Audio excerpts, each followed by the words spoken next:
juga seluruh tim library dan juga pembicara. Di pagi hari ini kita akan berdiskusi dan juga mungkin banyak mengetahui lebih banyak insight ya mengenai Emerald Insight yang pada pagi hari ini akan dijelaskan mengenai manfaat, kemudian juga mungkin dari dasar ya, dari mulai cara memperoleh akun, kemudian fitur pencariannya, mengunduhnya seperti apa, dan juga fitur-fitur lain apa saja yang mungkin belum banyak diketahui ya, dan mungkin dari pembicara bisa bisa share sangat banyak sekali dan bisa dimanfaatkan oleh para peserta sekalian sehingga bisa memaksimalkan publikasinya, khususnya publikasi jurnal internasional begitu. Em, untuk mengawali acara di pagi hari ini, pertama-tama akan ada sambutan yang akan disampaikan oleh Mas Bima Agustiawan. Beliau sebagai Collection Development and Management dari Women Library. Kepada Mas Bima Agustiawan, waktu dan tempat dipersilakan. Baik, Mas Alif, terima kasih atas pembukaannya. Jadi, mohon izin Bapak Ibu semua dan teman-teman mahasiswa, pagi ini saya mewakili Mbak Risa untuk membuka research training dari Emerald, yang nantinya akan dipaparkan oleh Bapak Irwan Soekardi ya. Beliau merupakan Business Manager dari Emerald Publishing untuk representatif di Indonesia. Untuk Pak Irwan sendiri sudah hadir ya di sini. Selamat datang, Pak Irwan. Selamat datang, Pak. Terima kasih. Ya, baik. Terima kasih Pak Irwan sudah hadir di acara pada pagi ini. Sedikit saja sebenarnya kan acara perpustakaan bertanggung jawab juga untuk menyampaikan beberapa e-resource yang memang sudah dihilangkan dengan tujuan adalah untuk memberikan akses, menyediakan akses dan beberapa literatur yang mungkin atau dapat dimanfaatkan untuk Bapak Ibu dosen dan juga teman-teman mahasiswa. Jadi memang acara ini diselenggarakan tadi ya untuk memberikan pemahaman tidak bagaimana penggunaan Emerald yang lebih mendalam, terus bagaimana cara mengaksesnya, kemudian dapat juga memanfaatkan platform Emerald itu sendiri. Seperti ada apa saja sih fiturnya, kemudian yang dihilangkan dari UMN itu apa saja, dan bagaimana cara mendapatkan OAN-nya atau segala macamnya gitu. Serta tentu juga mungkin nanti Pak Irwan juga bisa memberikan beberapa insight ya seperti strategi untuk bisa melakukan publikasi di jurnal internasional itu seperti apa gitu. Jadi eh, memang selama di bulan September ini perpustakaan itu melakukan rangkaian untuk pengenalan e-resource yang sudah dipelanggan oleh perpustakaan gitu. Jadi yang kemarin kita sudah sampaikan terkait dengan e-textbook, kemudian juga yang minggu kemarin juga dari ProQuest dan minggu ini juga dari Emerald gitu. Jadi memang di awal semester ini kami sampaikan semua, kami sosialisasikan dan kami mengundang dari setiap representatif dari penyedia e-resource itu ya untuk pada pagi hari ini Pak Irwan yang akan membawakan mengenai Emerald. Sedikit informasi, memang Women baru melanggan untuk 3 subjek dan case study. Ya mungkin nanti bisa disampaikan sedikit dan penjelasannya dari Pak Irwan ya selaku pembicara yang akan mengisi uh, kegiatan research training pada pagi hari ini.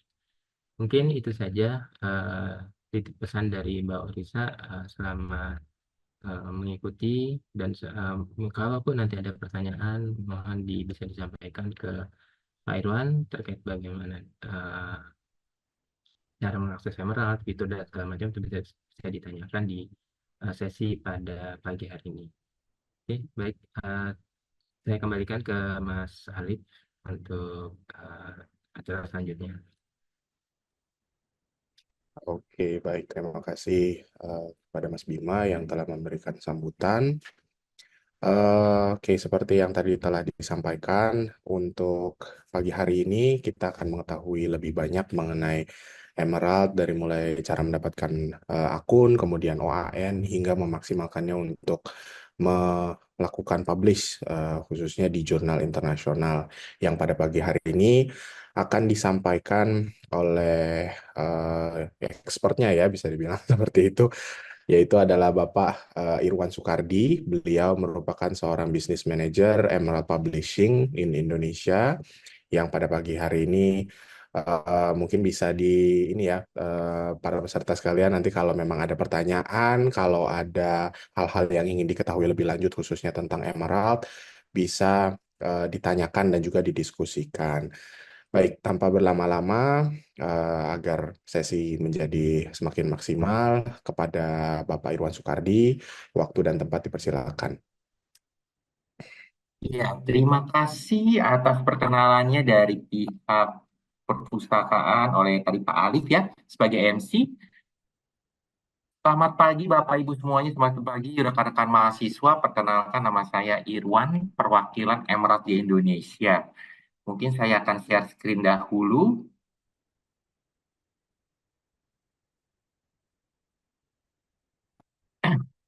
Oke, mungkin terlihat ya presentasi saya. Oke. Nah, sedikit perkenalan tentang Emerald. Kita didirikan tahun 67, jadi kita adalah bagian baru publisher cukup muda, baru usia 54 tahun, 57 tahun.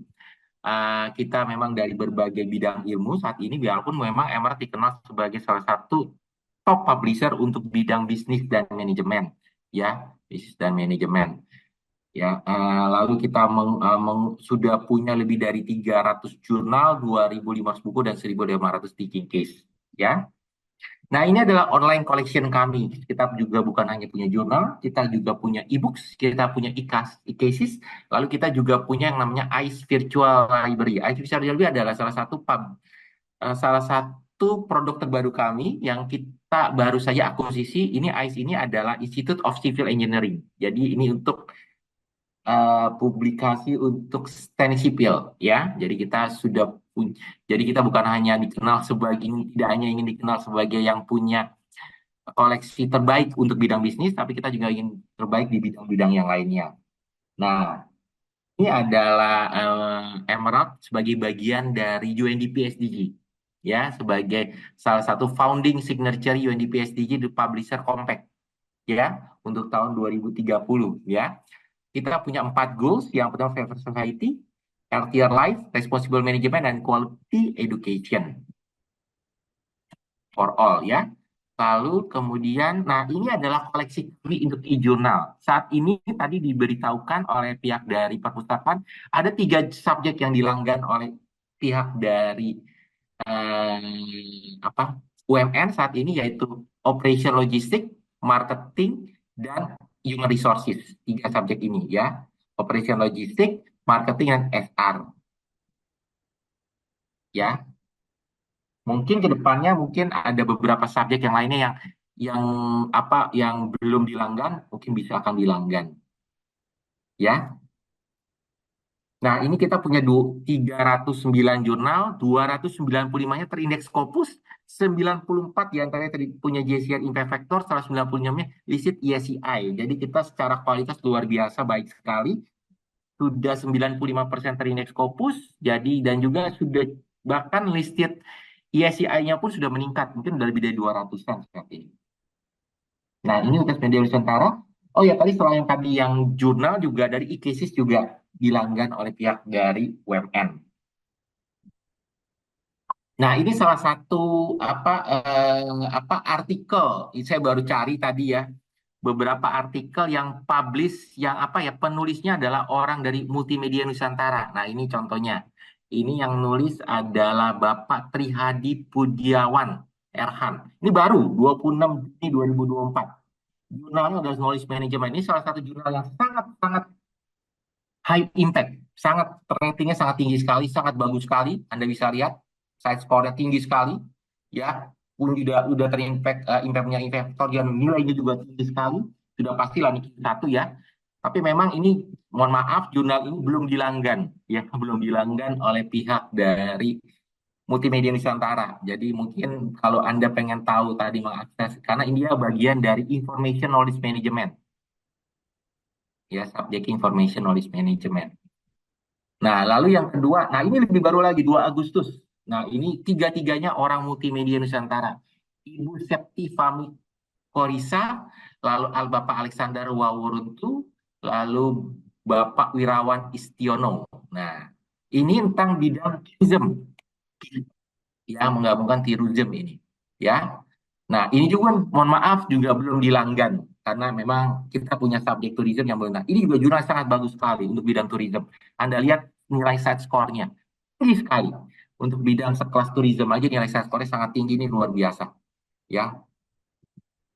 Jadi ini contohnya ada beberapa artikel yang baru 2 Agustus kemarin 2024, ya, baru 1 bulan yang lalu dia sudah accepted, ya. Dan kalau saya lihat Bapak Trihadi ini juga banyak sekali publikasinya di Emerald, dan Ibu Septi ini juga ada 3 artikel, saya nggak salah, dalam waktu kurang lebih 1 bulan terakhir, dua bulan terakhir ini sudah punya 3 artikel yang masuk di Emerald, ya.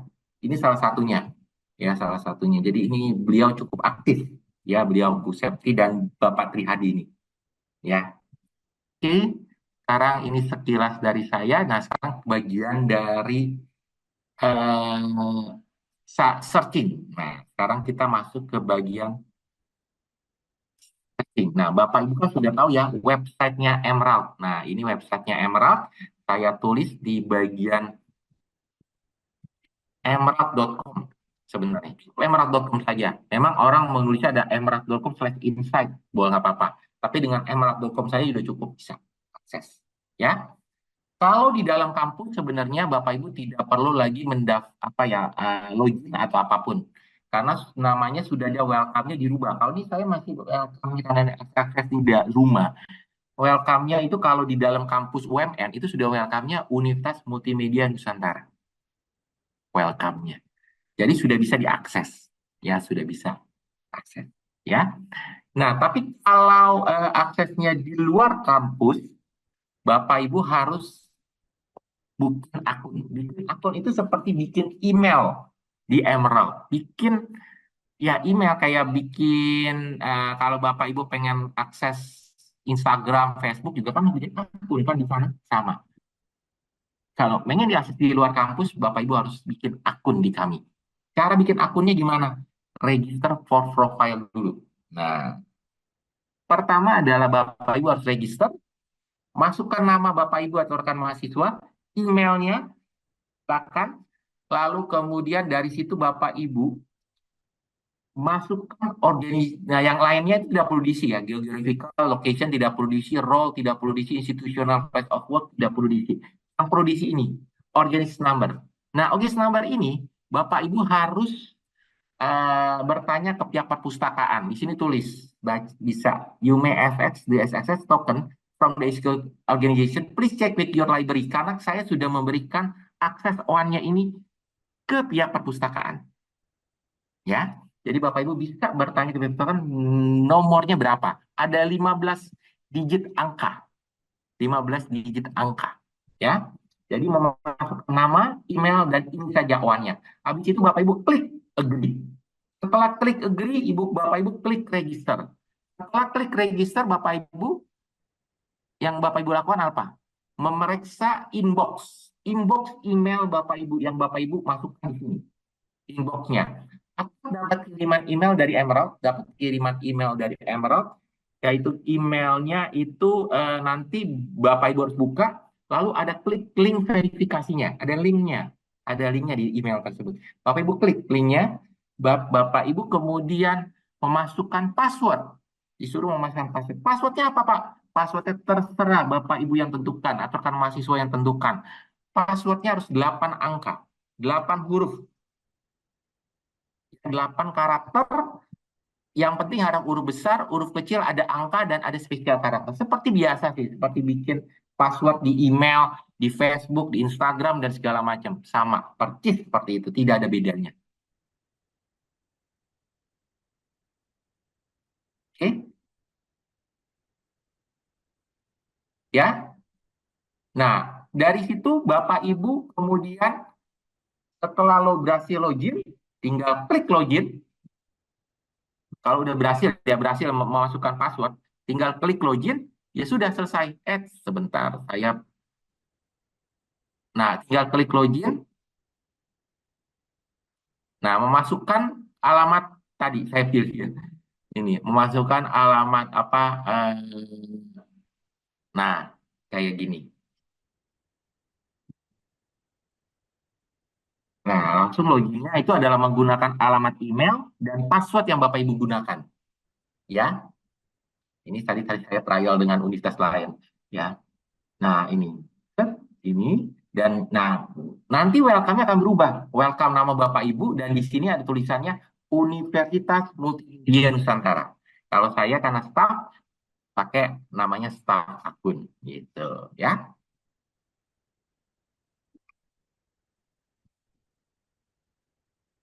Oke, sudah ini ya. Saya ulangi lagi. Saya pelan-pelan lagi. Saya ulangi lagi ya. Yang pertama adalah kalau masuknya itu gampang. Bapak Ibu tinggal masuk dengan nama websitenya emerald.com. Cukup itu saja. Emerald.com. Ya, masukkan emerald.com. Nah, lalu kemudian kalau di dalam kampus Bapak Ibu tidak perlu login apapun, tidak perlu register apapun karena sudah IP-nya, IP kampus itu sudah didaftarkan ke kami sehingga nama welcome-nya dari tulisan Multimedia Nusantara. Kan itu Nusantara welcome-nya. Tapi kalau welcome-nya masih tulisan guest user, berarti IP-nya belum didaftarkan. Jadi Anda hubungi pihak perpustakaan menghubungi saya untuk mendaftarkan IP-nya. Tapi harus di dalam lokasi kampus ya. Ya. Nah, sekarang bagaimana akses di rumah, Pak? Di kafe, di Starbucks, dimanapun Anda berada, di luar negeri pun bisa. Dengan cara Bapak Ibu register dulu, punya akun di Emerald. Nah, akunnya masukkan nama Bapak Ibu, lalu alamat email. Lalu yang lainnya tidak perlu diisi, yang penting diisi adalah organization number-nya. Nah, organization number itu punya expired ya, ada expirednya. Expirednya kalau nggak salah sudah diperbarui kemarin, bulan lalu saya sudah berikan yang terbaru ya, kalau nggak salah bulan lalu atau 2 bulan yang lalu saya lupa. Ya, ke pihak UMN. Jadi akan berlaku selama setahun ke depan. Jadi kalau nggak salah 2 bulan yang lalu deh, 2 bulan yang lalu saya berikan yang terbaru, sehingga itu baru expired lagi mungkin sampai tanggal 31 Juli lah kalau nggak salah. Ya 31 Juli. Ya, 31 lagi 30 Agustus saya juga lupa gitu. Ya, tapi itu apa? Itu masih ada setahun lagi ya. Jadi Bapak Ibu tinggal minta ke pihak perpustakaan berapa nomornya. Lalu setelah itu Bapak Ibu klik agree, lalu klik register. Oke, nah ini banyak pertanyaan. Oh ini habis kan sudah diberitahukan ini. Nah ini ya, udah Sudah, diberitahukan oleh pihak Pak. perpustakaan ya. Ya, Jadi Bapak Ibu tinggal lihat aja. Ini ada expirednya nomornya. sampai 31 Desember kok. 31 Desember, betul. Betul. 31 Desember, nomornya 661265 144 924 799. Nah, itu bisa ya. Tinggal masukkan aja itu. Nah, setelah memasukkan itu, Bapak Ibu akan setelah klik register tadi, Bapak Ibu harus periksa alamat email Bapak Ibu. Alamat emailnya, ya. Alamat emailnya itu akan dapat alamat email Bapak Ibu, inboxnya itu akan dapat kiriman email dari Emerald. Akan dapat kiriman email. Ya, biasa. Kalau Anda register Facebook atau yang lainnya pasti dapat kiriman email verifikasi. Bahkan saya pun kadang-kadang login Netflix aja pun harus verifikasi sama. Verifikasi ke email saya. Akan ada link verifikasi, Bapak Ibu klik link verifikasinya, Bapak Ibu suruh bikin password. Passwordnya apa, Pak? Terserah Bapak Ibu yang tentukan sendiri. Yang penting 8 karakter, ada huruf besar, ada huruf kecil, ada angka, ada spesial karakter. Persis seperti yang lainnya, tidak ada bedanya. Ya, dan itu selesai sudah. Bapak Ibu tinggal login, masukkan alamat email, masukkan password yang Bapak Ibu masukkan. Nah, sudah bisa akses. Welcome-nya adalah nama Bapak Ibu dan isinya Universitas Multimedia Nusantara. Oke, selesai ya. Sudah selesai. Nah, Bapak Ibu sudah bisa browsing dari sini. Nah, browsing apa? Browsingnya pertama, oh ya tadi setelah itu. Tadi ada expirednya ya, 31 Desember ya. Nah, kalau Mbak, saya mau update OA-nya gimana? Bisa diklik di profile, Bapak Ibu klik profile. Tapi kalau Bapak Ibu sudah punya akun di Emerald, tidak perlu bikin akun lagi ya. Ini hanya sekali saja seumur hidup. Sekali seumur hidup. Ya, bikin akun ini. Jadi untuk update OA-nya, kan OA-nya tadi kan expired ya. Tinggal diklik di profile, tinggal add organization number di sini yang barunya. Nah, sudah. Jadi klik profile, masukkan organization number yang baru, sudah. Mau ganti di profile ini, mau ganti password tidak bisa. Mau ganti yang lainnya juga bisa. Nah, password juga bisa di sini dan yang lain. Oke, jadi di profile ini bermainnya. Oke, nah yang kayak kembali ke bagian home, saya mulai dengan browse our content. Ingat, yang dilanggan oleh pihak dari UMN itu ada jurnal dan case study. Saya mungkin klik yang case study lah, karena ini yang unik sendiri. Yang dilanggan oleh pihak UMN itu adalah yang ini, Emerging Market Case Study, The Case Junga, dan The Case for Women. Ini 3 biji. Yang di bawah tidak dilanggan oleh pihak dari UMN.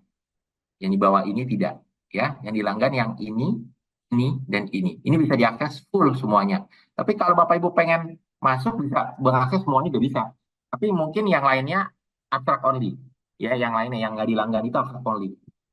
Ya, jadi yang dilanggan itu ada the case Yuna, the case for woman, dan emerging market case study.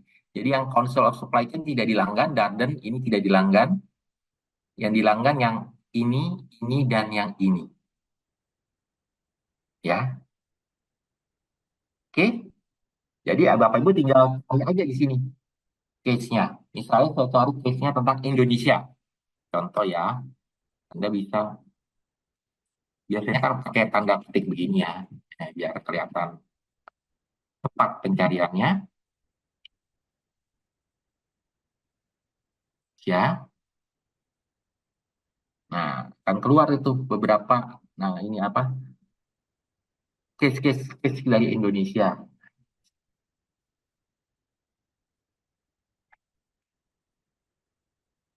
Ya, nah, contohnya ini yang nulis siapa ya?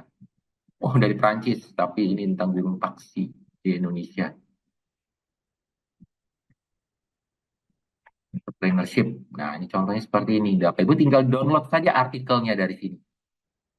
Nah, kalau teaching note itu adalah syaratnya ada berbeda ya. Saya sudah pernah berikan juga kalau yang case-nya itu bisa di-download free, tapi kalau teaching note itu adalah pihak dari apa? Pihak dari apa? Apa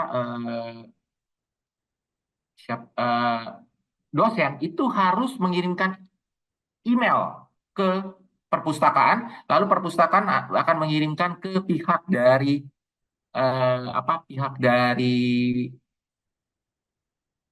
ke kami, ke pihak support tim kami untuk bisa didaftarkan emailnya sebagai yang dinaikkan supaya bisa di-download teaching note-nya ya.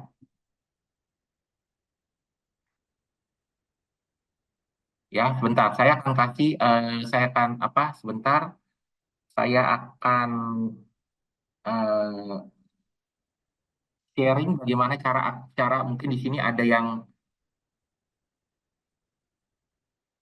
sebentar saya lupa.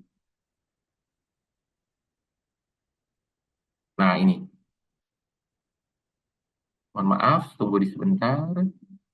Saya akan sharingkan ke Bapak Ibu, mungkin yang sini masih jadi dosen, pengen mengakses teaching note. Tapi ingat ya, harus, karena saya nggak tahu yang mana benar-benar dosen, yang mana enggak. Jadi jangan email ke saya. Jadi saya butuh email itu ada Bapak Ibu ngomong ke pihak perpustakaan dahulu. Ke pihak perpustakaan untuk email ke perpustakaan untuk dinaikkan menjadi levelnya ini. Supaya apa? Supaya karena takutnya saya dikibulin.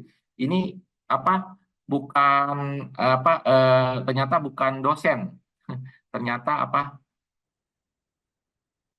mahasiswa. Nah, kenapa? Karena teaching note itu untuk ini apa nah ini posternya saya sudah sharingkan ke nah ini ke via chatroom ya.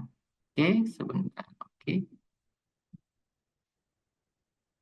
ke via chatroom nanti tunggu lagi di download, ke download ya. Nah, itu ada prosedurnya, cara prosedurnya untuk mendapatkan teaching note. Jadi, tiap dari dosen harus punya akun dulu, kayak tadi punya akun ya. Ya, ini oke, saya stop share dulu ya. Saya sharingkan bagaimana cara bikin akunnya. Nah, sebentar.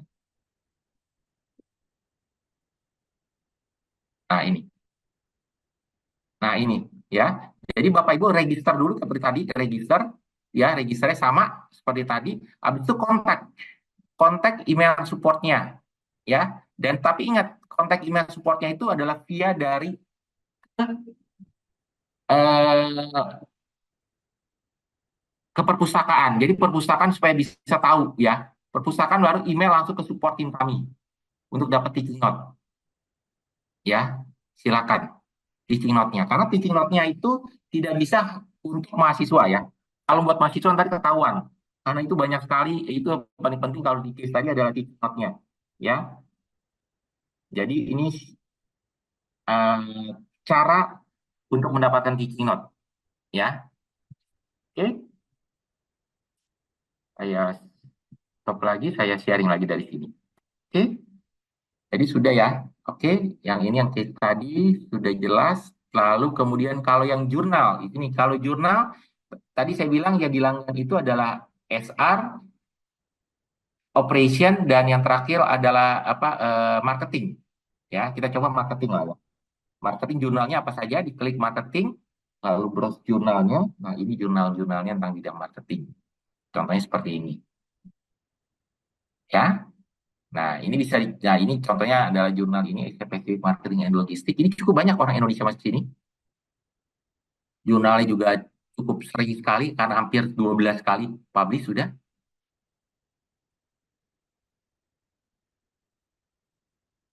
Ya, nah ini Bapak Ibu bisa mendownload seluruh isunya. Termasuk di sini ada early set. Pak, apa sih artinya early set? Selalu ada pertanyaan seperti ini. Early set adalah, kalau Bapak Ibu tadi lihat ada dua artikel yang saya kirimkan dari Pak siapa? Itu yang ditulis oleh pihak UMN. Itu sebenarnya masih early set. Karena belum dapat, kalau Bapak Ibu lihat, kalau early set itu adalah, sebentar, ini adalah belum dapat nomor volume dan nomor isunya. Karena dia baru artikel publication date. Nah, seperti ini. Kalau udah dapat nomor isunya, contohnya kayak gini ya. Ini udah dapat. Itu sudah ada artikel publication, ada artikel publication date, ada issue publication date. Nah, ada dua. Nah, kalau belum ada itu baru early site saja, ya. Ini baru early site saja. Oke, jadi ini early site. Nah, kalau jurnal yang bagus Anda lihat, early site-nya banyak sekali. Banyak sekali. Ini sudah pasti jurnal yang early site ini akan publish di tahun depan. Jadi artinya adalah pihak UMN bukan hanya mendapatkan artikel yang terbit tahun 2024, tapi sudah bisa mendapatkan artikel yang terbit di tahun 2025. Karena banyak sekali artikel-artikel yang, karena dia belum dapat nomor isu dan publishnya. Ini saya lagi nyari yang Indonesia, nulisnya. Nah, ini dapat yang Indonesia. Nah, ini dia baru dapat tuh artikel publication date 13 Januari. Ini nulis dari mana? UII Yogyakarta dan 11 Maret UNL Surakarta Solo. Nah, volume dan nomor headline print. Nah, seperti ini. Ya. Jadi ini kemungkinan besar dia akan terbitnya nanti di tahun 2025 baru dapat nomor issue dan publication-nya, nomor isunya. Ya. Cukup lama. Yang nyari lagi nama Indonesia.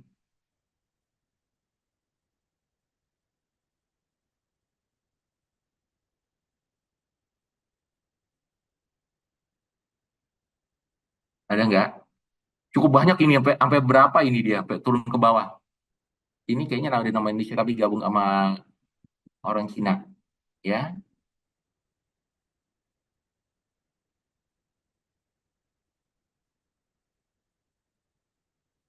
Karena Asian Pacific, Anda lihat namanya itu banyak sekali orang nama-nama Indonesia, China, Korea itu mendominasi memang, ya. Karena ini Asia Pacific, jadi nggak ada nama orang bule di sini kebanyakan. karena jurnalnya tentang Asia Pasifik. Tapi ini jurnal Q1 loh, Q1. Impact faktornya tinggi sekali.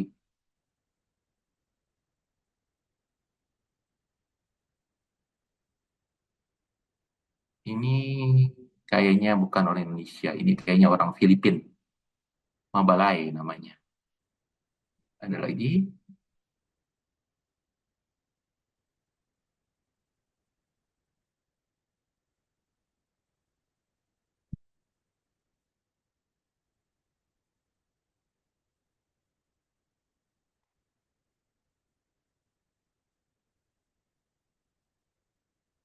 Ya, nggak ada kayaknya. Oke. Nah, dari sini, oke. Jadi browse our content, Bapak Ibu bisa pilih browse our content. Kalau tadi kan bisa yang jurnal, yang case tadi, ini juga bisa yang di jurnalnya. Tapi kalau jurnal ini memilih jurnalnya ya, bedanya. Ini memilih jurnalnya. Nah, ini saya coba pilih subjeknya, coba yang tadi. eh, eh,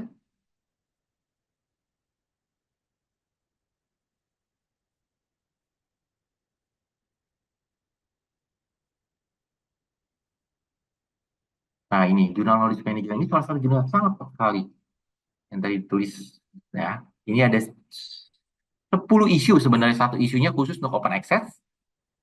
Nah, early site-nya juga banyak banget tuh, Anda lihat early site-nya. Banyak sekali.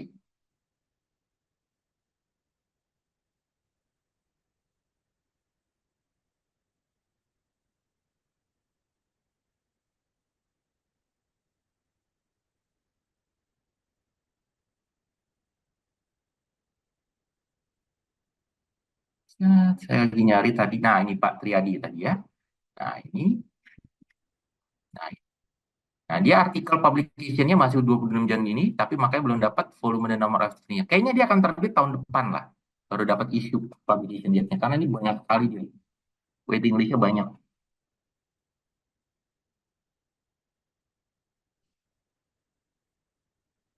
Oke. Nah, itu bisa pencarian begitu. Lalu sekarang kalau pencarian yang normal. Normal itu artinya ya dengan kunci di sini. Nah, ini ada kotak kosong kata kuncinya. Jadi ini bisa mencari berdasarkan jurnal, case study juga bisa. Contohnya adalah misalnya kita trennya sekarang apa ya?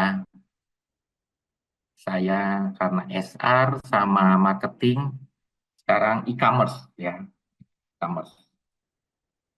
E-commerce and Indonesia misalnya ya. Ya.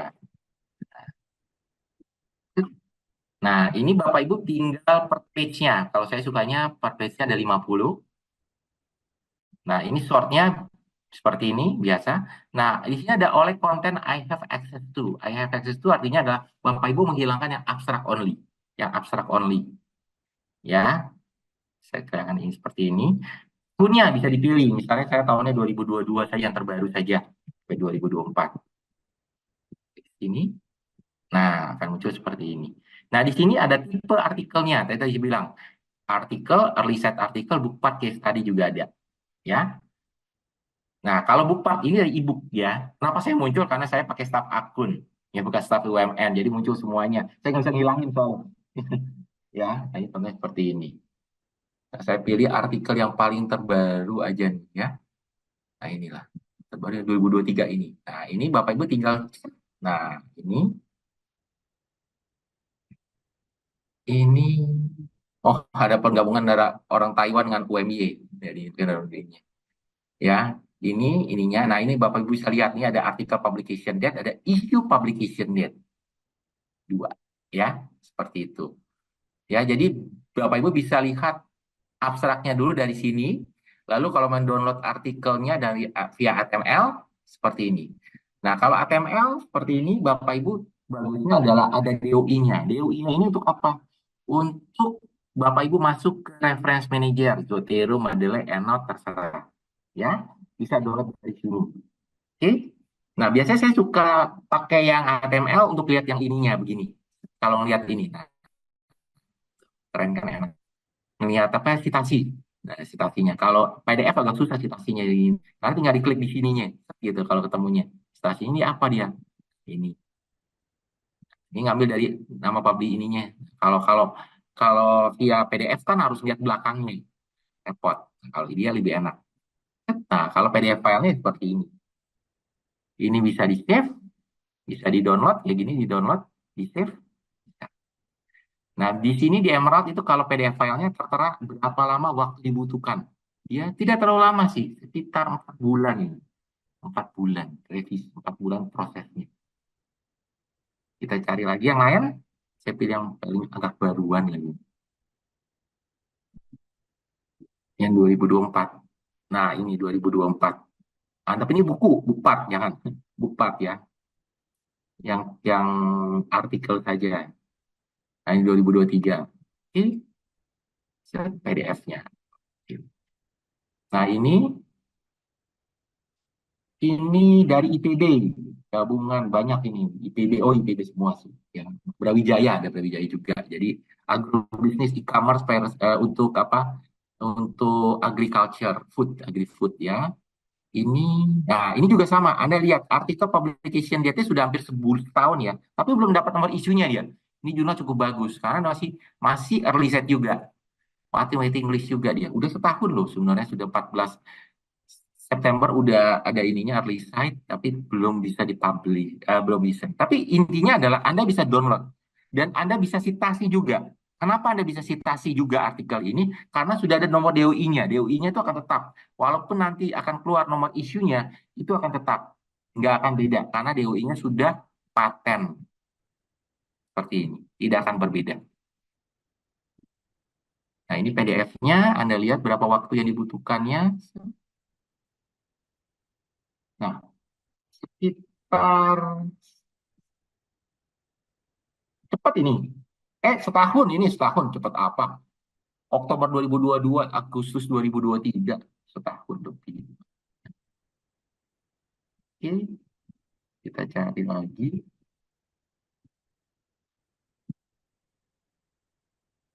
Ya.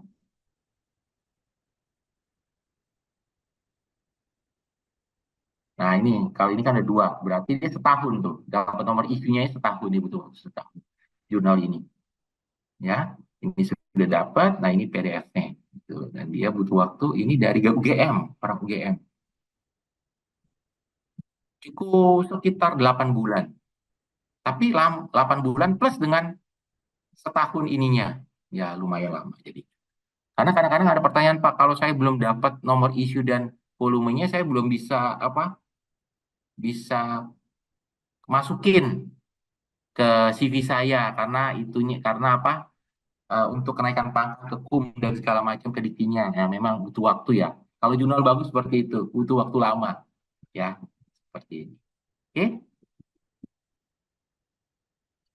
Nah, sebenarnya sih secara searching sudah selesai karena simple sekali searchingnya. Nah, mungkin saya sekarang secara publikasi. Sekarang masuk ke publikasi ya.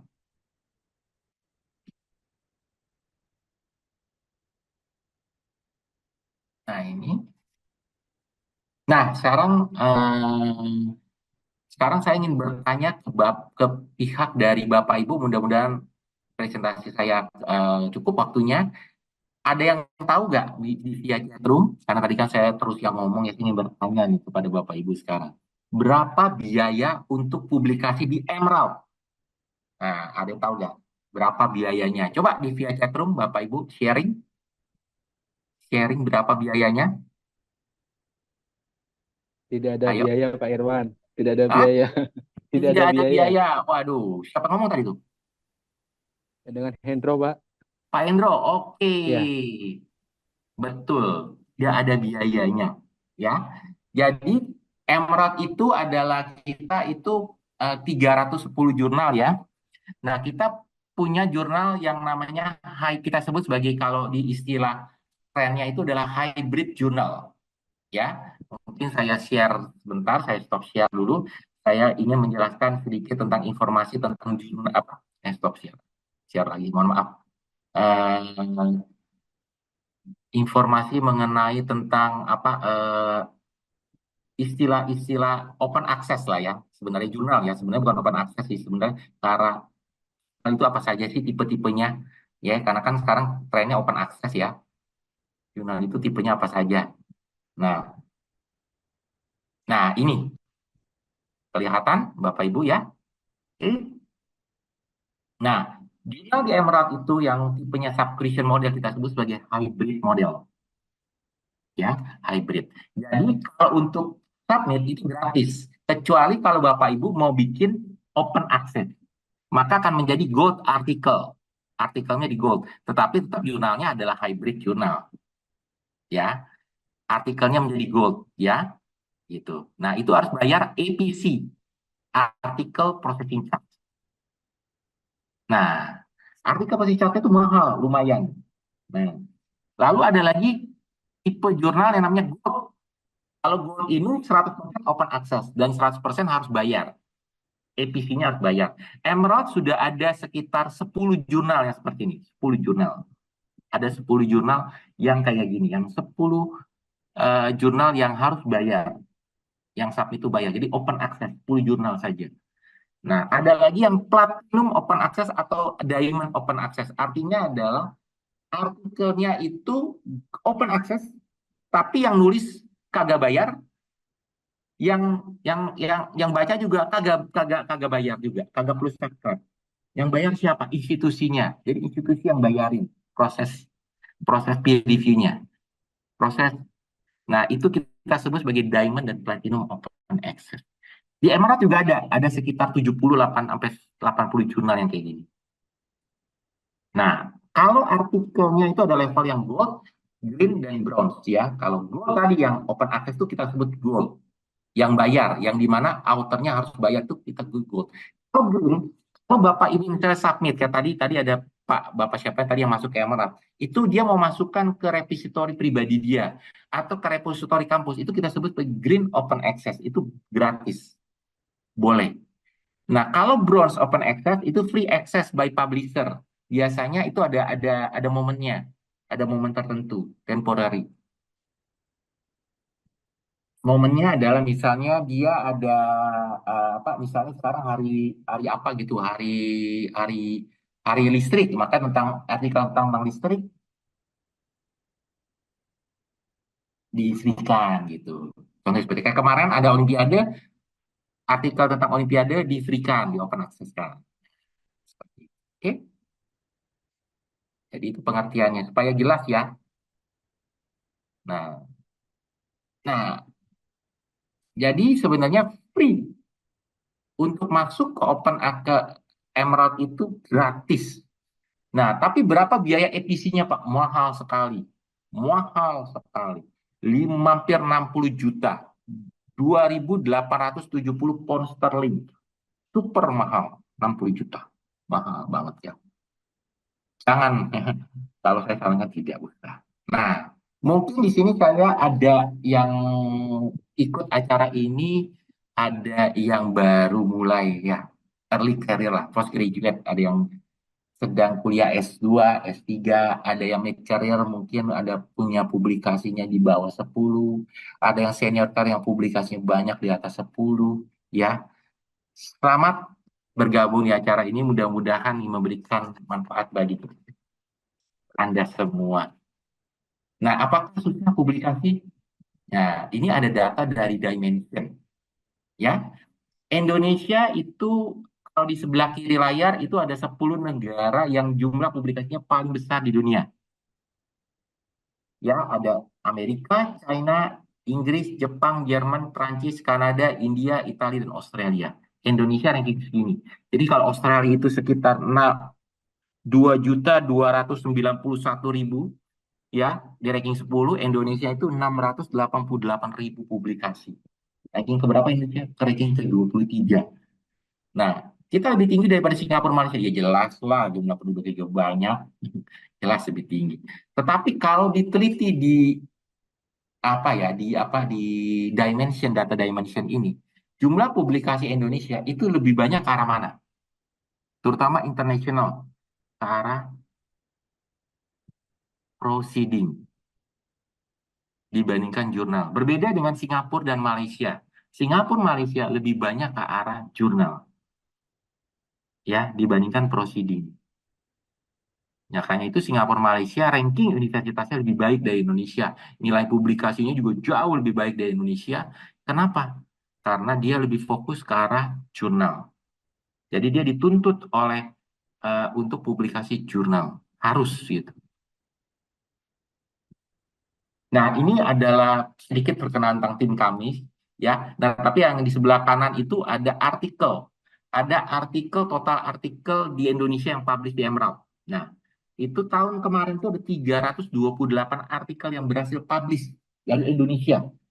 Ya, dari Indonesia yang publish di Emerald. Indonesia sekarang adalah penyumbang ranking ke-12 atau 13 di Emerald ya, di dunia ya. Untuk di Emerald itu kita ranking ke-12 atau 13. Kalau tadi di sini rankingnya ke-23, tapi kalau di Emerald itu ranking ke-12 atau 13. Jadi lebih tinggi. Jadi cukup banyak publikasi orang Indonesia yang masuk ke Emerald. Sangat tinggi sekali. Tetapi kelemahannya ini. Kelemahannya ini. Acceptance rate-nya masih rendah. Masih hanya di bawah 7%.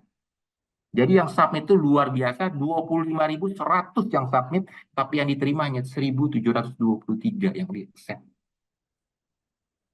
Hanya kurang dari 7%. Kalau kurang dari 7%, 1 banding 13. Sangat rendah. Saya bandingkan dengan negara lain, kayak Malaysia, itu sudah double digit lah, di atas 10%. Sudah belasan persen. Singapura mungkin udah di atas 15-20%. Jadi acceptance rate lebih tinggi, mereka berkali-kali lipat. Ya, tapi jumlah submissionnya di Indonesia luar biasa banyak sekali. Yang submit banyak sekali. Ya, tapi banyak yang ditolak juga, di reject ya. Nah, ini saya skip dulu ya ini. Oke. Nah, sekarang route to publication. Nah, route to publication ini ada jurnal, ada buku, ada case study. Ya. Nah, jadi karena kita punya jurnal, buku, dan case study juga Bapak Ibu juga bisa masuk ke case study kami. Karena ada beberapa orang yang dari berbagai perguruan tinggi itu, kalau itu bisa masuk ke case study kami. Ini semuanya sebenarnya boleh dibilang free to publish. Ya, memang kalau yang jurnal itu ada 10 yang open access, ya harus bayar, ya, yang harus bayar. Yang open access jurnal, yang gold jurnal, gold open access jurnal, hanya 10. Tapi yang lainnya itu kita hampir berapa ya? Kita punya 310-nya itu tidak open access, jadi benar-benar hard free. Tadi juga free, bahkan sudah terindeks Scopus, case study kami yang tadi saya terangkan itu semua sudah terindeks Scopus. Buku juga bisa, mau book chapter juga bisa, ya, chapter, karena ada juga terindeks Scopus book chapter kami. Nah, sekarang saya masuk ke jurnal. Sekarang kita fokus ke jurnal. Saya stop share, saya masuk ke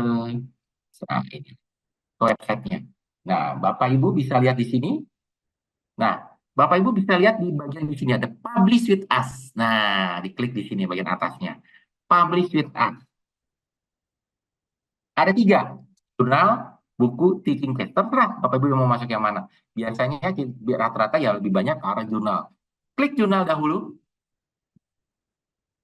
Nah, di sini Bapak Ibu ada Find the Journal. Nah, ada Find the Journal.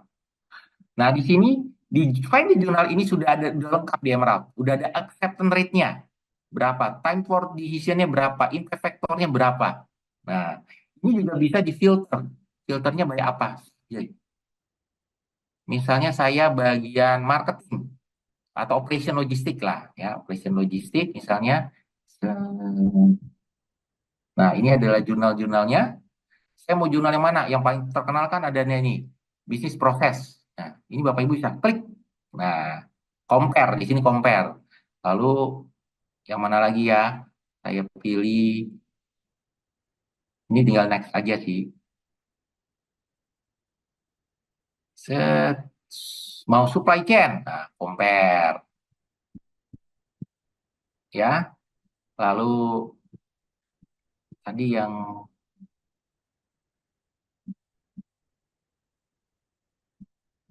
nah ini yang paling terkenal sekali, introduction. Ini jangan view sebelah, salah. Compare.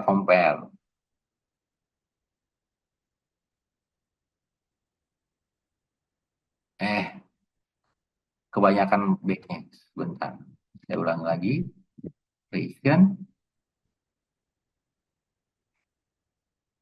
Nah, ini compare. Nah, setelah ini Bapak Ibu bisa compare 4 ya, boleh ya, 3 aja. Di compare. Nah, jadi seperti ini. Jadi Bapak Ibu bisa compare, wah yang mana yang cocok ya? Tuh lihat. Wah, yang ini rankingnya tinggi sekali nih, set score-nya. Yang ini juga tinggi. Yang ini peluangnya lebih besar, 13,6%. Acceptance rate-nya. Ini 6%. Wah, rendah sekali, saya berat gitu. Nah, ini Bapak Ibu bisa lihat dari sini. Bisa meng-compare ya. Tergantung Bapak Ibu jadi preferensinya. Bisa compare berdasarkan topik Bapak Ibu. Nah, kalau udah sesuai, misalnya saya butuh yang ini, gitu ya, misalnya masuk ke bis proses, saya klik aja view jurnal. Kalau udah sesuai. Nah, untuk apa? Untuk masuk ke websitenya dari jurnal tersebut. Masuk ke websitenya dari Bapak Ibu bisa dapat M dan scoop-nya. M dan scoop dari jurnal tersebut. Lalu di sini ada latest artikel, ada top download artikel, ada top citasi artikel. Nah, kalau saya sarankan ke Bapak Ibu, ini saya sarankan, kalau Bapak Ibu pengen masuk ke jurnal ini, misalnya ini bisnis proses manajemen jurnal ini, Bapak Ibu harus baca beberapa jurnal yang terbit di jurnal ini. Terutama apa? Top download dan top citasi. Ini yang paling penting. Top download dan top citasi yang paling penting. Ini. Ya. Beberapa artikel pendapat bisnis jurnal ini harus dibaca. Top download dan top citasi. Nah, Bapak Ibu juga bisa lihat tabel of content-nya. Tabel of content itu Bapak Ibu bisa tahu. Kira-kira dia ini berapa lama ya butuh waktu. Nah, dari sini bisa lihat tabel of content-nya. Dia setahun dia keluar 7 isu. Tapi satu isunya khusus open access. Saya kan nggak mau masuk open access, mahal sekali open access ya. Jadi cuma 7 isu. Nah, ini udah tinggal 2 isu lagi. Kita lihat early site-nya. Early site, wah banyak loh. Saya nggak bakal bisa publish di tahun yang ini lah. Karena early site-nya sudah banyak banget ini. Lihat aja sampai udah. Nah, kayaknya ya kayak saya dapat nomornya sampai tahun depan lah. Kalau Anda nggak masalah ya silahkan. Kan bisa ketahuan dari sini. Ya, tabel of content. Nah, dari sini Bapak Ibu bisa lihat outer guideline-nya. Ya, outer guideline. Di sini yang outer guideline ML itu sangat jelas. Ada before you start sampai Anda submit. Ada editorial team-nya. Di sini ada editorial team-nya. Nah, Anda lihat di sini ada pre-decision itu contact editor dan editorial office. Nah, ini perhatikan. Misalnya Anda, Pak, saya udah submit di jurnal ini, di management proses jurnal, tapi lama banget, Pak. Nggak dapat feedback. Anda tanya ke dia. Punam. Tapi ada juga yang saya udah dikatakan di accept, Pak. Tapi kok prosesnya masih lama banget ya untuk biasanya untuk proofreadernya. Setelah di accept kan Anda mesti ada proofreader ya. Kok lama? Bisa nanya si Preti ini, si Preti. Oke. Nah, ini authorizability. Lalu untuk Bapak Ibu pengen tahu generative AI, Anda menggunakan misalnya ChatGPT. Nah, Anda lihat di sini.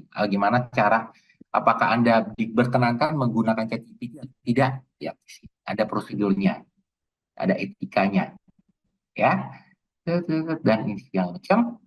Nah, ini prepare your submission. Nah, di sini ada manuscript support service. Kita kenal sebagai edited. Nah, ini kalau saya sarankan Bapak Ibu, ya kalau punya duit lebih, ya menggunakan service ini untuk proofreader karena bahasa utama kita itu bukan bahasa Inggris sebagai bahasa utama, ya sehingga kita butuh bantuan orang lain untuk memper apa ya membuat indah lah karya tulis kita menggunakan edited. Nah, edited ini sebenarnya sudah ada yang Indonesianya. Saya pernah lihat kok dia pernah melakukan workshop di UGM. Nah, edited versi Indonesia. Termasuk translation juga ada dia. Ada biayanya. Ada kalau menggunakan AI segini, kalau menggunakan AI plus human segini. Lumayan mahal ya, 1.849 per kata. Kalau 10.000 kata Anda hitung sendiri lah harganya ya. Seperti itu. Ya, menggunakan service ini. Ini penting sekali biasanya. Tapi ini tidak menjamin ya, Anda menggunakan service ini pasti diterima, tidak. Tapi minimal ada karya Anda lebih baik. Untuk cara penulisannya lebih baik. Gitu. Oke. Nah, ini ada masuk requirement. Ingat, kalau di Emerald itu kita selalu apa? Ini.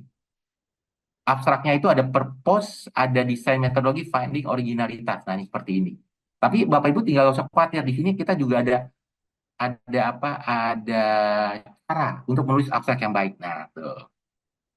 Purpose aslinya apa, ini apa, finding, originalize, dan segala macam.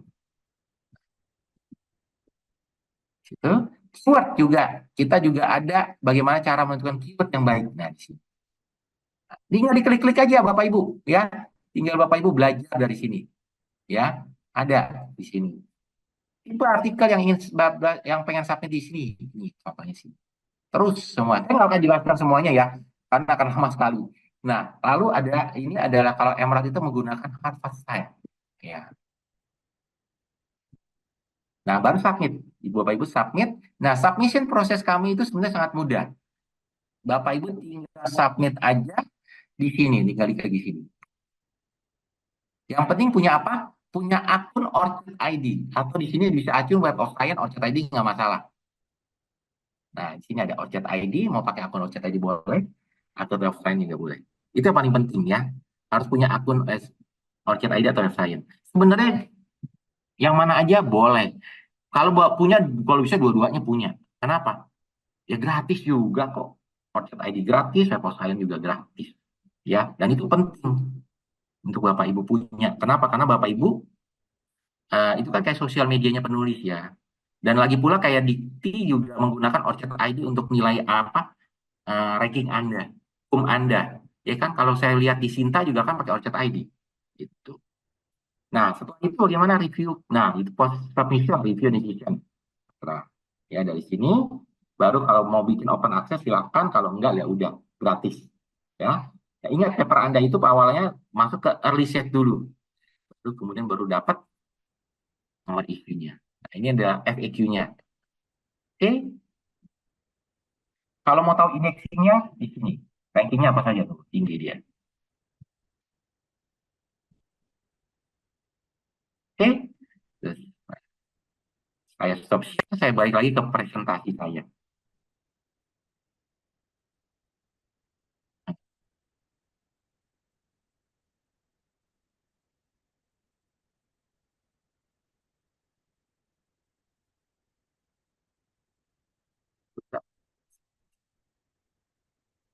Jurnal. Ya. Oke, nah, getting published, how to select the right journal. Nah, ini yang paling penting. Picking the journal is the investment decision. Kenapa saya pentingkan ini? Karena Anda memilih jurnal yang tepat itu yang paling baik. Ya, banyak yang hati-hati dengan jurnal-jurnal yang namanya predatory. Ya, ya, jurnal-jurnal predatory. Jadi, jurnal-jurnal predatory, ya, saya bukan ini ya. Sebenarnya adalah rata-rata jurnal predatory apa? Open access. Yang gold, bukan yang hybrid ya. Rata-rata tuh semuanya itu adalah yang gold open access journal.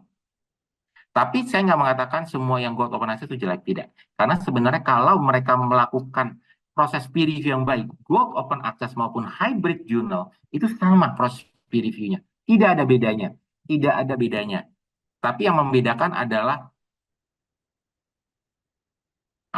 apakah publishernya itu benar-benar punya etika atau tidak. Karena yang paling penting adalah sekarang yang paling, kalau sekarang trending utama di dunia publikasi adalah riset etika publikasi. Ya, karena banyak sekali sekarang banyak ada yang pertanyaan ada apa kayak ada orang publish bisa sampai 50-60 artikel per tahun. Logis ya? Nggak logis kan? Ya nggak. Siapa yang dia bisa segitu banyaknya, dia dapat dari mana itu artikel? Nah, kan nggak logis. Banyak sekali sekarang cerita-cerita tentang etika publication. Ya, riset etik itu jadi hal krusial di dunia publikasi sekarang. Ya, yang perlu diperhatikan oleh Bapak Ibu adalah readership-nya, recent artikelnya. Tadi kesesuaian M dan scoop-nya ya. Anda harus lihat M dan scoop-nya. Lalu sirkulasinya, time for submission-nya berapa, likelihood acceptance-nya berapa. Udah ada jelas di Emerald tuh. Sudah ada jelas. Jadi sudah lengkap itu sebenarnya. Anda bisa bandingkan. Kalau misalnya ada 2 jurnal Emerald yang cocok dengan Bapak Ibu, yang mana yang paling cocok? Ya Bapak Ibu tadi compare. Compare seperti tadi. Jelas. Ya. Tipe paper apa yang Bapak Ibu masuk? Research paper, case study atau apa. Lalu Bapak Ibu pengen masuk yang Q berapa syaratnya, rankingnya. Ingat, baca beberapa artikel yang pernah publish di jurnal ini.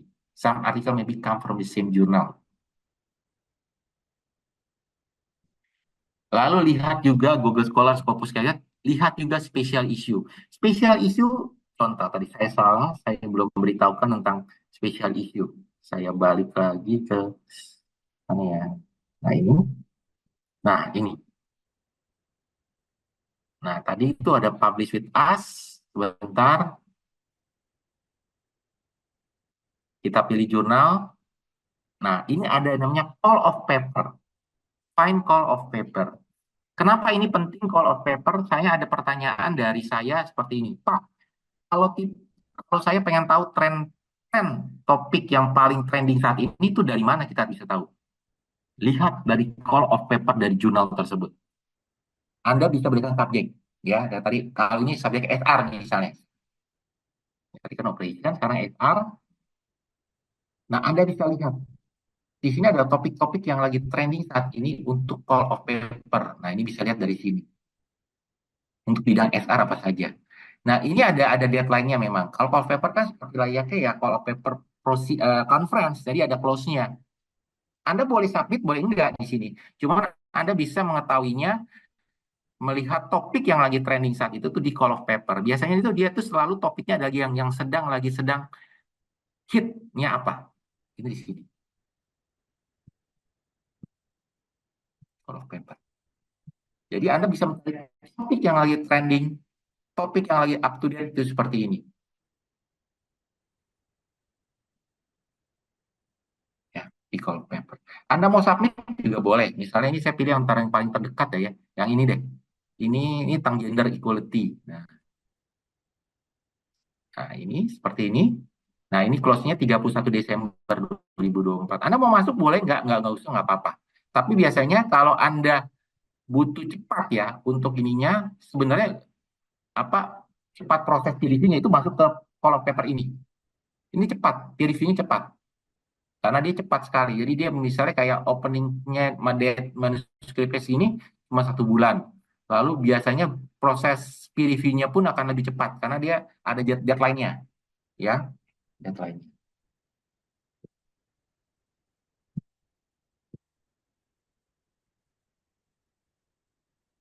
Ya, saya, oke, jelas ya. Bisa dilihat dari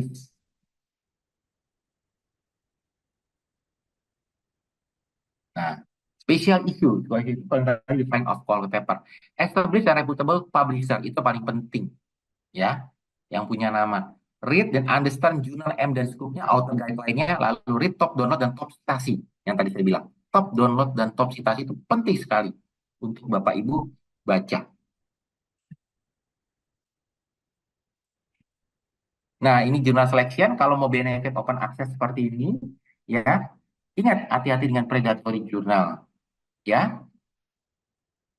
Nah, think submit. Nah, ini contohnya, ya. Ini ada Malaysia baru saja bagian diktinya Malaysia itu ngeban 3 publisher. Anda kenal lah nama-namanya NDPI, Hindawi, Frontier, ya. Ini yang karena banyak sekali yang mereka ini sudah banyak sekali artikel-artikel yang publish di NDPI, Hindawi, Frontier yang tidak berdasarkan etika publikasi. Etika peer review-nya tidak jelas.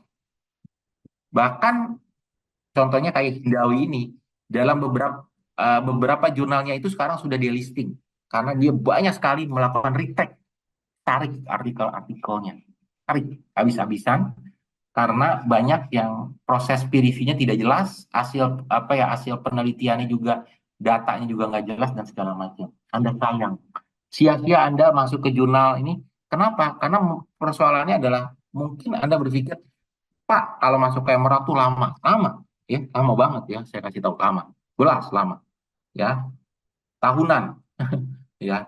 Tapi kalau masuk ke jurnal yang seperti ini, cepat Pak, bulanan juga udah publish, iya. Tapi rugi, karena Anda tidak tahu ini jurnal ini suatu saat langsung di blacklist seperti ini. Buat apa? Kan rugi Anda, nama Anda juga jelek. Writing, Anda dengarkan 1 menit. Hi, I'm Greg Marshall, and I serve as editor for the European Journal of Marketing, or EJM. EJM is proud to be part of the Emerald stable of marketing and business journals. One other thing just to talk about a little bit, and that is, how do you make sure as an academician that you're doing a great job of making an impression and getting into a good journal? Well, let me give you just a few key tips. First of all, pick the right journal. Look at your topic. Make sure that your topic is a topic that's a good fit for that journal. And then do all of your homework to find out what the expectations of that journal are. It's always posted online on the journal's website. Secondly, once you've picked your journal, then make sure that you put your very best foot forward on that first manuscript. Yep, first impressions are important, and especially important because often you'll just get one opportunity to get this manuscript reviewed by your selected journal. Make sure you follow all the guidelines, and make sure that you write a manuscript that's the best possible manuscript that you can write. Then maybe you'll be fortunate enough to get a letter back from the editor a month or so later saying that you have the opportunity to revise. That's great. Getting the opportunity for a revision is a gift, and so don't blow it. If you get a revision opportunity, you want to follow the advice of your reviewers and the editors to the letter. You want to get that back as quickly as possible into the hands of the reviewers. And at that point, your odds go way up that you'll actually get a favorable outcome.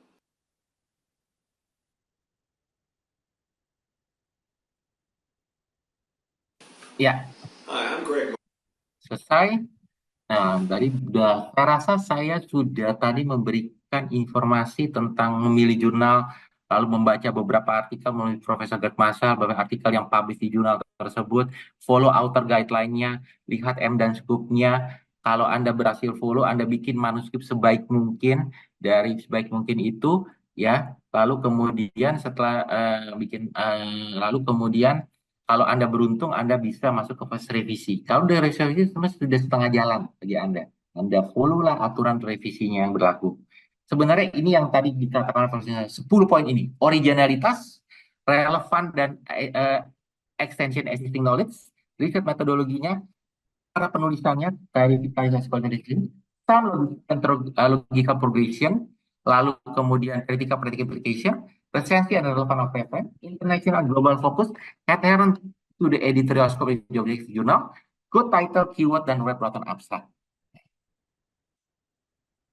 Nah, saya satu aja ya. Kalau Anda ingin publish di sebuah jurnal, itu biasanya ada karena ada tadi dibilang oleh Prof. Gil Masa itu manuskrip yang baik. Terutama apa yang paling penting? Abstrak, abstrak, title, dan yang kedua berikutnya adalah introduction. Kenapa? Itu biasanya si editor di awal waktu mereka artikel Bapak Ibu. Artikel Anda itu mereka hanya abstrak dan introduction dan title saja. Dia tidak akan memeriksa seluruh artikel Bapak Ibu, tidak. Dia tidak akan memeriksa itu. Jadi cukup memeriksa abstrak dan introduction saja. Ya. Nah, kalau dia merasa introduction-nya jelek, atau abstraknya jelek, dia langsung cut. Dia langsung cut. Ya, itu kita sebut sebagai death rejection. Nah, cukup hati-hati. Kenapa? Makanya di sini tulisnya introduction, convince the reader that you know why your work is relevant and answer the question that might have. Nah, apa problemnya? Adakah existing solution-nya? Apa yang terbaik? Apa limitasinya? Apa yang ingin dicapai? Metodologi, ya metodologi apa yang Anda gunakan saat ini, Anda melakukan reference apa saja yang Anda masukkan. Kalau bisa adalah yang terbaru, dan ingat, saya pernah kemarin dapat presentasi dari salah satu penulis yang cukup sudah top ya, udah masuk ke top 2% kan, karena kan ada baru saja publish itu top 2% researcher ya, top 2% di dunia. Itu dia ngomong seperti ini, bahwa supaya Anda bisa masuk ke top jurnal, Anda juga harus punya referensi yang berasal dari top jurnal. Anda harus baca top jurnal juga. Anda misalnya orang SR, Human Resources, Anda harus baca jurnal-jurnal, top jurnal 5, ada 3-5 jurnal top jurnal yang di bidang SR. Dan referensinya itu dari yang itu, dari top jurnal tersebut. Ya, jangan Anda kemudian menggunakan referensi yang jurnal yang di bawah. Karena kemungkinan besar Anda tidak akan masuk, kalau ingin Anda masuk ke jurnal yang Q1 harus punya referensi dari yang Q1 juga. Terutama yang top jurnal. Ya, ini yang paling, dan yang paling penting adalah yang terbaru. Ya, kalau bisa dalam waktu 1-2 tahun terakhir saja. Jangan sampai yang referensinya terlalu tua sekali. Dan tidak perlu terlalu banyak sekarang. Bahkan kalau Anda periksa beberapa top jurnal sekarang, artikel-artikel yang referensinya itu lebih sedikit dibandingkan yang artikel yang dari yang levelnya lebih rendah. Menurut beliau seperti itu. Jadi Anda harus lebih selektif memilih referensinya yang top saja yang Anda masukkan dan tidak perlu terlalu banyak. Result, apa saja riset metode hasil pemulihan data statistik Anda menggunakan apa? Misalnya menggunakan metodologi apa yang Anda gunakan? Nah, discussion ini adalah biasanya apakah artikel Anda setelah lolos dari proses awal, screening awal, introduction, abstract, biasanya yang paling penting yang berikutnya adalah apa? Di discussion ini. Kenapa? Kan discussion inilah Anda bercerita dengan dengan kata-kata Anda sendiri. Ya, tidak bisa menggunakan ChatGPT kalau discussion. Karena ini Anda bercerita, Anda menggunakan interpretasi Anda sendiri berdasarkan hasil riset yang Anda temukan. Ya. Nah, lalu bagian conclusion setelah itu, ingat conclusion di sini ada bukan summarize dari paper, itu bagian dari abstrak, tidak menimbulkan ide baru atau mengenai statement yang membingungkan atau mengejutkan. Nah, polishing your words seperti tadi saya bilang ini Bapak Ibu menggunakan edit test ataupun setelah itu sekarang banyak sekali kok pihak ketiga untuk proses proofreader itu banyak sekali ya. Nah, sebelum Anda submit, choose the right journal, make sure the paper fit and scope, read the author guideline and check the format and what the data guideline you need to provide. Nah, sekarang proses peer review. Nah, ini proses peer review-nya Bapak Ibu bisa lihat. Tadi saya bilang di sini di bagian proses awal ini biasanya editor akan ngecek dulu tadi introduction, abstrak Anda. Dia tidak akan baca seluruh artikel Anda kalau dia bagus. Kalau bagus akan masuk ke bagian berikut yang di sebelah sini. Kalau jelek langsung dia rejection di sini.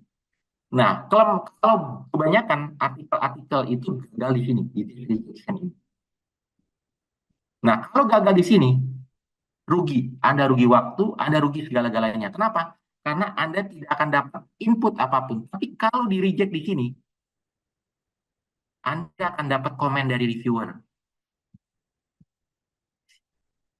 Beda ya, antara reject yang di sini dengan reject di sini itu beda. Di sini benar-benar artikel Anda di bagian awal saja sudah di. Jadi nggak akan dapat komen apapun. Tapi kalau di sini, kalau udah masuk ke bagian reviewer, kalaupun Anda di reject, Anda akan dapat komen. Dan komen itu sangat penting sekali buat Anda supaya apa? Anda bisa melakukan revisi artikel Anda. Jadi kalau di sini Anda ini biasanya si editor akan memilih beberapa reviewer, revisi, reject. Kalau revisi akan dapat komen, reject juga akan dapat komen dari sini. Kalau revisi Anda suruh bikin lagi revisi Anda submit lagi, suruh periksa lagi oleh si reviewer. Ya, request for revision, Anda harus bertanya kepada editornya kapan deadline-nya. Kalau nggak setuju, Anda bisa bertanya juga ke editornya. Jika tidak kurang jelas, Anda juga bisa bertanya, konsultasi dengan kolega Anda, karena kalau biasanya rata-rata penulis itu lebih dari satu, yang ke author Anda, penuhi revisi Anda, bikin cover letter. Bikin cover letternya apa? Anda bikin seperti like point by point. Ini yang di bagian direvisi, ini yang bagian yang setelah direvisi seperti ini sebelumnya, lalu di sini ada kenapa Anda misalnya nggak bisa revisi, kenapa? Ada notes-nya. Ya, jadi itu penting sekali bikin point by point supaya si reviewer tidak membaca ulang artikel Anda. Kalau membaca ulang butuh waktu. Jadi revisinya akan lama lagi. Ya, jangan nyusahin juga. Ya, itu penting sekali. Ingat, don't give up, ask and listen, try to improve, resubmit, and then jika di reject. Oke. Nah, ini ada cover letter. Biasanya kan ada submit, Anda disuruh bikin cover letter. Ya, bikin cover letter. Kotak kosong, Anda di kotak kosong. Seperti Anda bikin kirim email ke atasan Anda. Kan nggak mungkin Anda cuma kirim attachment aja, pasti ada bahasa basinya kirim email. Coba Anda baca cover letter yang bagus seperti ini. 1 menit aja, karena waktunya sudah tinggal sedikit lagi ya. Anda baca, ini cover letter yang baik seperti ini.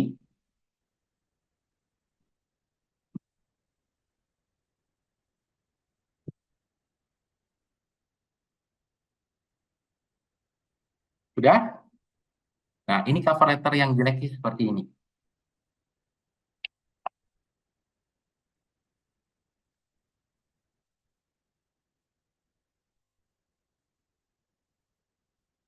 Oke, cukup jelas ya.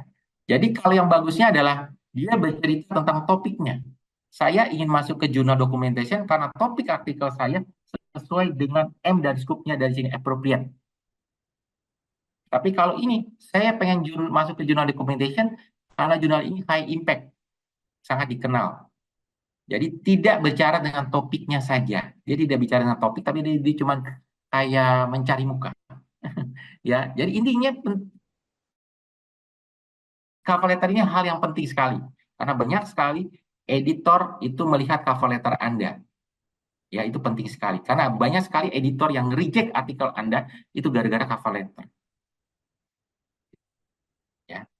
Oke, books seperti saya bilang, Anda bisa masuk ke buku, ya banyak formatnya, publishing proses bukunya. Lalu untuk case tadi sama case tadi, tapi ingat ya kita ini teaching case, jadi seperti layaknya Harvard Business Review. Jadi harus bikin teaching note-nya. Nah yang repot tuh kalau bikin adalah bikin teaching note-nya, karena teaching note-nya itu bisa lebih panjang daripada case-nya kadang-kadang. Oke, nah ini bisa masuk. Biasanya rata-rata orang Indonesia masuk ke emerging market case tadi. Oke, publication ethics, saya rasa Bapak Ibu sudah kenal ya. Ya, seeking agreement with author, terutama kalau penulisnya lebih dari satu, siapa yang nama pertama di Indonesia itu penting sekali. Discuss any conflict of interest, obtain permission to publish interview case study, do not submit to more journal, do not count or refute your total, and do not self plagiarism. Oke, share, ya, karena intinya adalah sekarang adalah Bapak Ibu juga jangan hanya artikel Bapak Ibu itu didiamkan saja, hanya untuk kalau diterima udah didiamkan, tapi dipromosikan. Promosikan secara apa? Sosial media. Secara sosial media. Ya, gunakan citasi supaya apa? Meningkatkan jumlah yang download kalau dipromosikan secara sosial media. Jumlah download meningkat, jumlah citasi meningkat juga. Sehingga apa? H-index Bapak Ibu jadi meningkat. Kalau H-index Bapak Ibu meningkat, Bapak Ibu bisa menjadi top 2% scientist. Kenapa? Top 2% scientist yang versi Stanford itu kan dihitung dari apa? Citasi. Ya. To summarize, think about your outcome before you start your research. Consider the format of your research. When selecting category, don't give up your work. If your work isn't accept at first, share your work. Good luck with your submission. Nah, ini ada Facebook kami. Tolong follow Facebook kami karena di sini banyak sekali kayak kemarin beberapa waktu ada webinar ya dengan editor in chief kami sehingga ini bisa Bapak Ibu bisa ikut, bisa mengetahui input dari si editor maunya seperti apa untuk jurnal-jurnalnya. Oke, sekian dari saya presentasi saya kembali ke pihak dari MC. Oke, terima kasih banyak kepada Pak Irwan atas penjelasannya yang sangat menyeluruh ya. Dan tadi mungkin pesan terakhirnya good luck on your submission gitu. Mungkin untuk Bapak Ibu dosen gitu ya yang akan melakukan publish jurnal. Tips-tips dari Pak Irwan tadi khususnya untuk di Emerald itu mungkin bisa memperlancar ya untuk proses submit jurnalnya seperti itu. Oke, em, sekarang kita masuk ke sesi tanya jawab ya atau diskusi. Mungkin karena keterbatasan waktu kita bisa buka untuk 2 pertanyaan pertama. Bila ada yang mau bertanya bisa raise hand atau ditulis di kolom chat seperti itu. Oke, barangkali boleh untuk Bapak Ibu dosen atau mahasiswa dan seluruh peserta yang ingin bertanya, mumpung ada expertnya di sini, jadi bisa langsung dijawab secara tuntas begitu.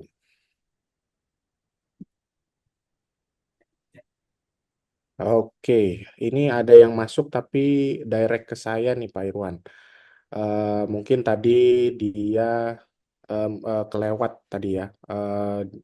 Boleh dijelaskan kembali mungkin ya Pak, untuk Emerald ini apakah hanya bisa registrasi lewat library atau bisa masing-masing Pak katanya gitu.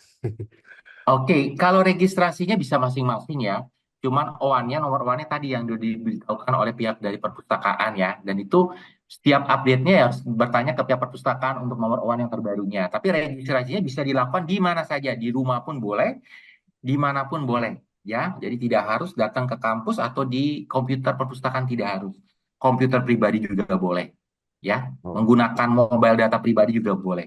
Itu tidak masalah. baik. Terima kasih Pak. Dan tadi kalau saya tidak salah satu akun itu untuk selamanya begitu ya Pak ya. Jadi tidak Iya, perlu cuma lagi. diupdate OAN-nya saja. Nah, update OAN-nya harus bertanya ke pihak perpustakaan. Itu saja. Oke, begitu. Jadi akun bisa dibuat dan hanya satu kali dan yang harus diupdate terus itu bagian OAN-nya begitu ya Pak ya. Betul.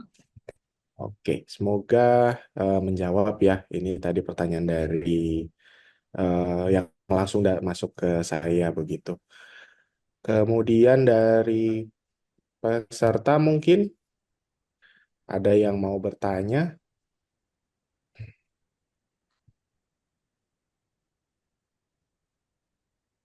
Kalau untuk materinya nanti apakah akan di-share Pak Irwan? Barangkali Kita nanti. akan share sebentar, saya akan sharekan.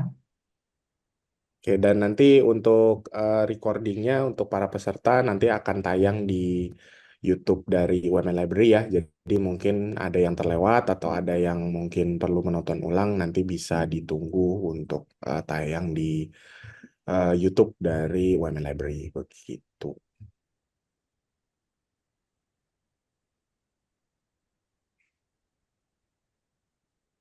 Yang pertanyaan chat sebelumnya dari berapa saat?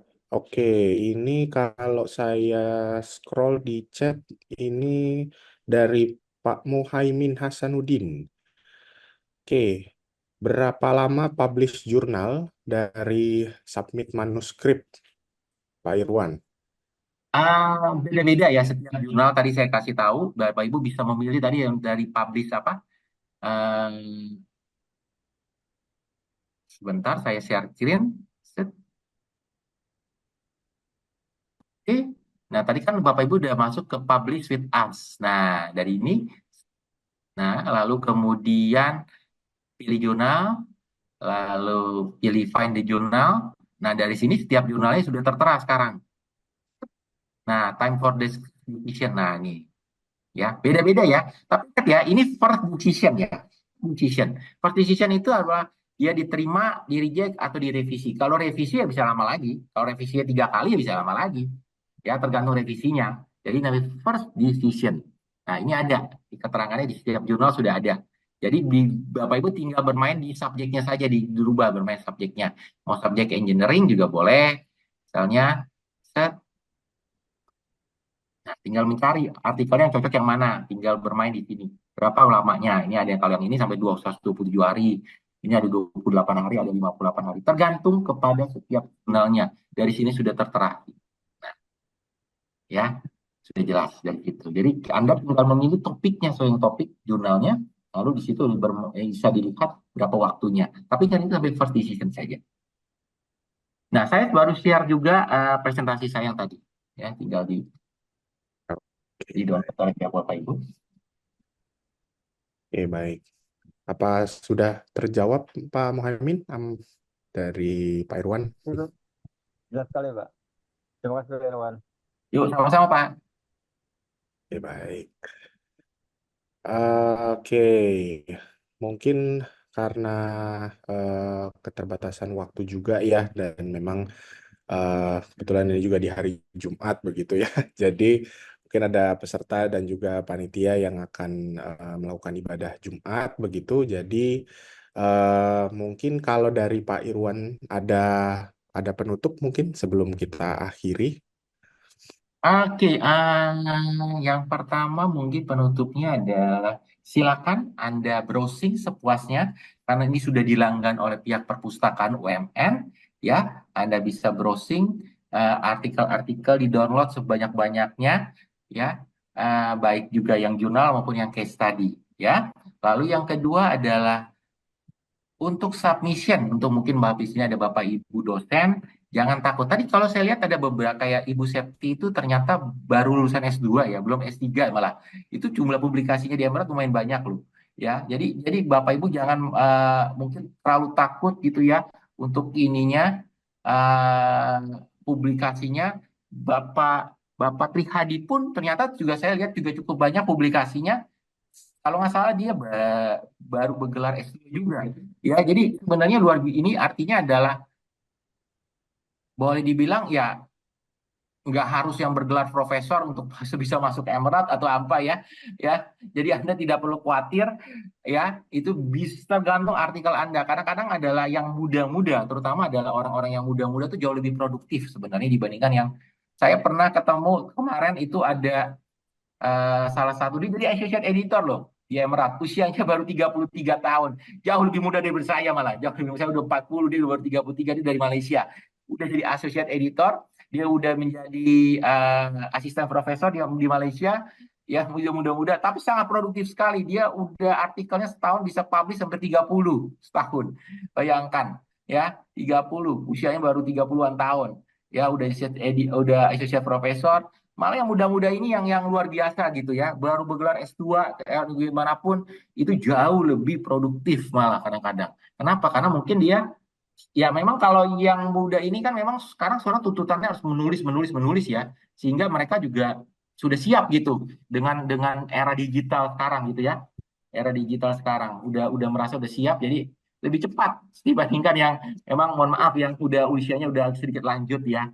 Ya, jadi jangan takut ya, sebenarnya faktor bahasa juga bagi Indonesia tidak terlalu berlebih, tidak terlalu susah banget lah bahasa Inggris ya.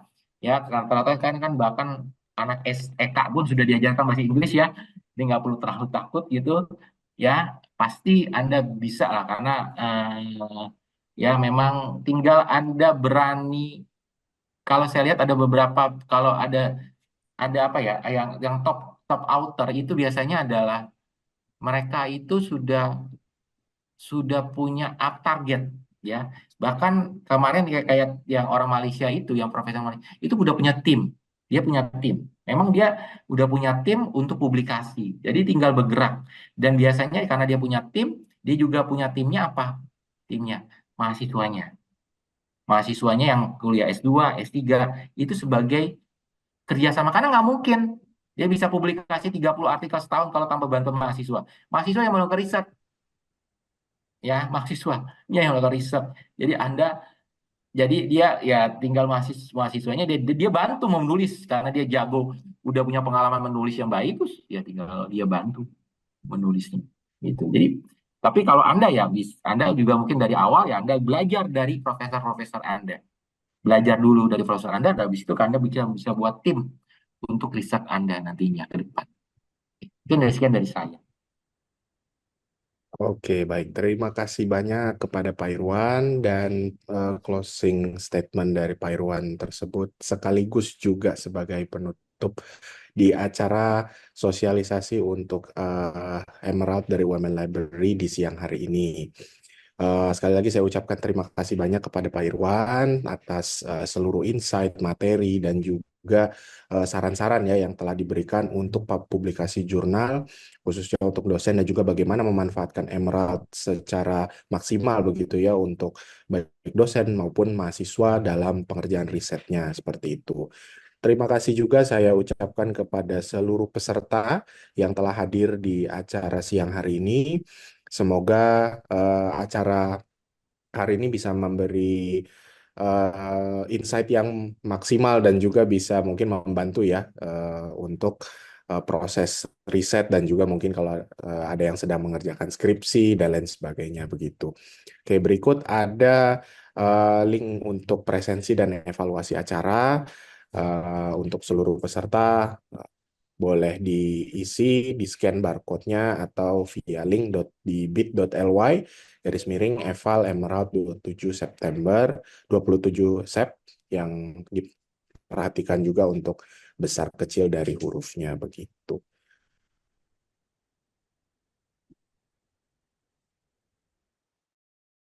Oke, sekarang sebelum dan sambil ini ya, sambil mengisi presensi begitu ya, mungkin kita bisa melakukan foto bersama terlebih dahulu sebelum kita akhiri acaranya. Oke, di sini total ada 26 peserta begitu ya. Mungkin boleh dibantu oleh Mas Antoni ya sebagai operator untuk di capture.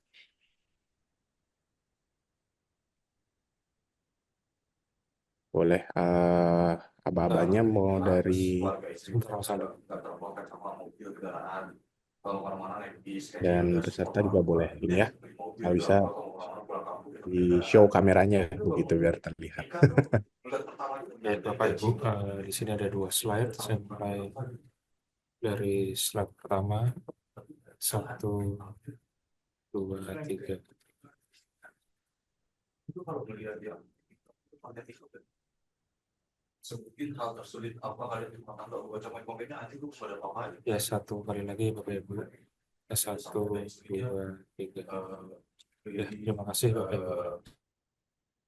Oke, terima kasih sekali lagi saya ucapkan kepada seluruh peserta. Saya ingatkan kembali jangan lupa untuk mengisi evaluasi dan presensi dan untuk recording nanti saya yang telah disampaikan bahwa akan tayang juga di di YouTube dari Women Library.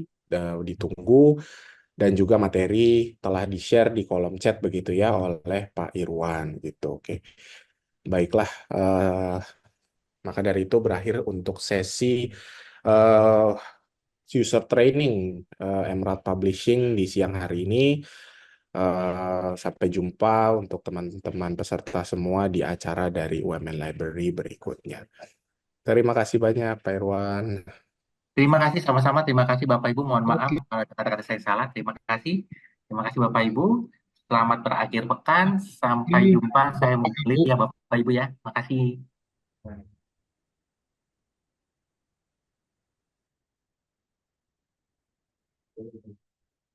Hmm?